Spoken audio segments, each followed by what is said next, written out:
네, 대한민국 헌법은 상권 분립을 원칙으로 하라고 명문화하고 있습니다. 알고 계시죠? 예. 민주주의는 입법부, 사법부, 행정부가 서로 견제와 균형으로 조화를 이루라고 하고 있습니다. 네.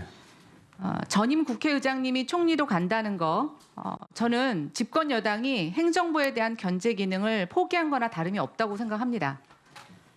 그래서 상권 분립을 위배했다고 얘기를 하는 겁니다. 근데 물론 이 자리에서도 지금 나타나고 있지만 집권 여당이 언제 청와대나 행정부를 견제한 적이 없으니까 저는 뭐 포기라고 할 것도 없다고 생각이 됩니다. 그런데요, 저는 집권 여당은 그렇다고 치더라도 후보자님은 좀 다를 거라고 생각을 했습니다. 후보자님은 정치 인생을 살아오시면서 대한민국 민주주의를 위해서 일하셨습니다. 그렇게 생각하시죠? 그렇습니다. 네. 그런데 그런 후보자가 이런 제안을 수락하셨다는 것이 이해가 되지 않습니다. 아까 조금 변명을 얘기하셨지만 작년 7월 CBS 인터뷰에서 실질적, 현실적으로 그런 제의가 오지도 않겠지만 그런 제의가 오더라도 입법부의 위상을 감안할 때 그걸 수용하기는 좀 어렵다고 생각한다고 밝히셨습니다. 맞죠? 예. 예. 그리고 의원들이 불편해할 거라는 것도 아까 얘기하셨습니다. 그렇습니다. 근데 아까 뭐 경제를 잘 하셔서 뭐 경제가 어려워서 본인이 힘이 되실 것 같다 이런 변명을 하셨는데 그게 입장을 바꾸신 전체 이유입니까? 글쎄요. 그 변명이라고 말씀을 하시는데요. 저는 소신을 말씀드렸을 뿐이고요. 다시 말씀드리지만 삼권 분립과는 전혀 관계없습니다. 단지 외교부의 의전 편람이라는 게 있어요. 이 의전 서열이라는 것이 이 외교부의 의전 편람에 나와 있는 것인데 그것은 현직에게 적용되는 것입니다. 그래서 제가 우리 의원님들이 좀 불편하실 수 있다. 설령 전직이라도. 그렇지만 저는 현직 의장이 아닙니다. 현직 의장이 만약에 총리로 간다 그러면 절대 있을 수 없는 일이죠. 그리고 그건 삼권 분립을 파괴하는 것입니다. 그렇지만 저는 현재 의원의 신분입니다. 제가 어디를 가도 저를 의전 서열 몇 번, 2번으로 대우하거나 예우하거나 인정하는 데가 없습니다. 그건 왜냐하면 제가 현직이 아니기 때문에 그런 것이죠. 그래서 입법부 구성원들 입장에서는 불편할 수도 있고 마땅치 않을 수도 있다. 저는 그건 인정한단 말이죠. 네. 그래서 예, 입법부 후보자님. 구성원들에 대해서는 송구하게 생각하지만 후보자님 무슨 말씀인지 잠깐만 알겠는데요. 들어주세요. 아니요. 국민들께서는 달리 생각하시더라. 그래서 제가 할 역할이 있다면 그 격을 파괴하더라도 하는 것이 옳다. 이렇게 생각한 겁니다. 네. 근데 저는 굉장히 주관적인 판단이라고 생각하시는데요.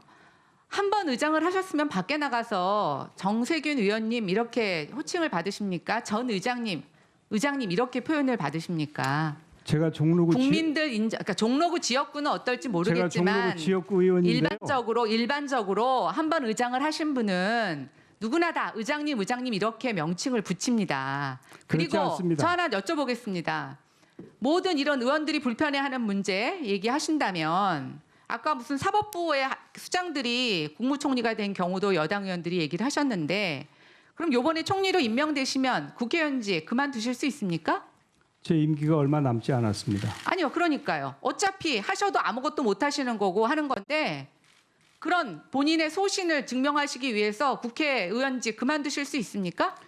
제가 그 의원직 예, 문제는 아니로만 답해 주십시오. 제가 시간이 없습니다. 다른 질문을 더 많이 드려야 합니다. 생각해보지 않았습니다. 제 임기가 저는요. 4개월밖에 남지 않았습니다. 청와대하고 집권 여당이 대선 지지도 여론조사 1위를 하고 계시는 이낙연 국무총리를 정치 복귀하기 위해서 지금 전임 국회의장을 대타로 심고 있다고 생각이 됩니다. 그래서 화가 나는 것입니다. 의장님 화 안 나십니까? 저는요. 그냥 일개 초선 비례의원이지만 이런 구도를 보고 나서 너무 불쾌합니다. 이제는 야당을 그동안 그렇게 무시하더니 국회의원 전체, 국회 위상을 이렇게 무시해도 되나 이런 생각이 들어서 그래서 말씀을 드리는 겁니다. 그런데 이 논란이 계속 끊이지 않을 것 같아서 일단 저는 이 논란에 대해서는 이 정도 답변만 듣도록 하겠습니다. 제 본 질문에 들어가도록 하겠습니다. 언론 보도에 따르면 후보자의 박사학위 논문 표절 의혹이 있습니다. 근데 이게 처음 제기된 게 2012년 4월 11일 총선 때더라고요. 근데 그때 후보자는 이 문제에 대해서 공식 답변을 하신 적은 없습니다. 그리고 그 당시에 민주당 통합선대위 대변인이 흑색 선전이라고 처리하라 이렇게 입장을 밝힌 게 답니다. 이번에 국무총리 후보자로 지명되시면서 이 문제가 또 제기되었는데 존경하는 주호영 의원께서 서면으로 이에 대한 입장을 물으셨더니 그에 대한 후보자 공식 답변이 왔습니다. 제가 읽어드리겠습니다.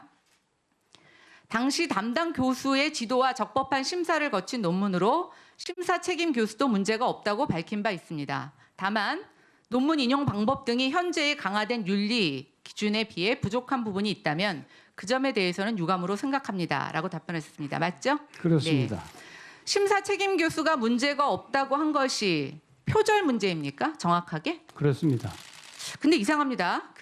우리가 담당 교수와 지도와 적법한 심사를 거친 논문 중에도 사후에 표절들로 판명돼서 취소가 되거나 표절 논문으로 지명되는 경우가 많이 있습니다. 혹시 오후에 시간이 되신다면 심사 책임 교수로부터 서면으로 표절에 문제가 없다는 답변을 좀 받아서 제출해 주시면 좋겠습니다. 그리고 네, 저는 답변은 필요 없으십니까? 네, 이건 제가 확인만 하면 됩니다. 그다음에 이제 인용 방법 등이 강화된 연구 윤리 기준에 비해서 부족한 부분이 있다고 하셨는데 그건 인정하십니까? 예. 그것은 저는 2004년에 논문을 통과한 것이고 네. 2007년도에 연구 윤리 기준이 강화되었습니다. 2007년에 강화된 기준의 구체적인 내용을 아십니까? 예, 압니다. 뭡니까? 2007년에 뭐가 기준 강화가 됐습니까? 인용을 하고 줄을 다룰 때 네. 세심하게 네. 누락되거나 그냥 넓게 인용을 하지 말고 제대로 잘 표기하도록 그렇게 연구윤리 기준이 강화되었습니다. 그 기준으로 보면 부족한 점이 있을 수 있다. 그러나 물론 제 논문이 저는 학자가 아니기 때문에 학자들 논문하고야 비교할 수 있겠습니까? 그렇지만은 저는 이제 정치인으로서 조금 더 공부를 하고 싶어서 나름대로 열심히 노력을 하였을 뿐이다 이렇게 말씀드립니다. 그리고 그 논문을 어디에도 제가 활용한 적은 없습니다.